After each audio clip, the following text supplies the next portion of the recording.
रविवारी महाआरती केली जाते. मला ते म्हणतात की हिंदू तुम्हाला माफ करणार नाही. असं कोण म्हणतात? उद्धव ठाकरे. हे उलटच झालंय. ज्या वंदनीय बाळासाहेबांनी सांगितलं की काँग्रेसमय शिवसेना जर होणार असेल तर मी माझं दुकान बंद करेन, त्या काँग्रेस बरोबर हे जाऊन बसले. त्यावेळी हिंदुत्व कुठं होतं?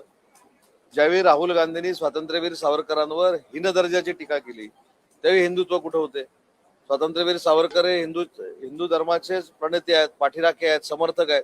पण त्यावेळी कुठं हिंदुत्व गेलं? ज्यावेळी लोकसभेची निवडणूक झाली, लोकसभेच्या निवडणुकीमध्ये हिंदुत्वाचा विचार घेऊन भारतीय जनता पार्टी आणि आम्ही सगळे अलायन्स मधली लोक पुढे जात होतो, त्यावेळी यांचं हिंदुत्व कुठे गेलं? विधानसभेला काँग्रेसच्या मांडीवर बसताना यांचं हिंदुत्व कुठे गेलं होतं? आपला धनुष्यबाण काँग्रेसच्या दावणीला ज्यावेळी बांधला त्यावेळी हिंदुत्व कुठे गेलं होतं? आता याचं कारण काय? तर आपल्याकडची सगळी मंडळी माननीय एकनाथ शिंदे साहेबांचं नेतृत्व स्वीकारतायत. त्यांचा असलेला लोकांबरोबरचा संवाद, लोकांबरोबर जुळलेली नाळ, याच्यामुळे वंदनीय बाळासाहेबांच्या विचाराची शिवसेना म्हणजेच धनुष्यबाणाची शिवसेना पुढे जाते. हे ज्यावेळी त्यांच्या लक्षात आलं त्यावेळी कदाचित पुन्हा एकदा स्वातंत्र्यवीर सावरकरांचा हिंदुत्वाचा विचार, स्वातंत्र्यवीर सावरकरांना शिव्या घालणाऱ्या लोकांबरोबर राहून पुढे नेण्याचा ते प्रयत्न करतायत. ते काय मला असं वाटतं की शक्य होणार नाही.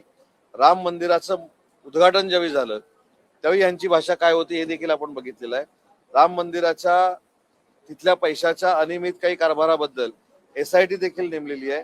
त्याच्यावर नक्की केंद्र सरकार कारवाई करेल, UP गव्हर्नमेंट कारवाई करेल.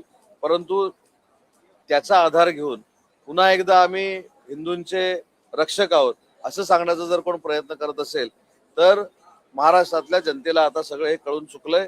म्हणूनच आमचे 80 पैकी 60 आमदार निवडून आले आणि त्यांचे 100 पैकी 20 आमदार निवडून आले.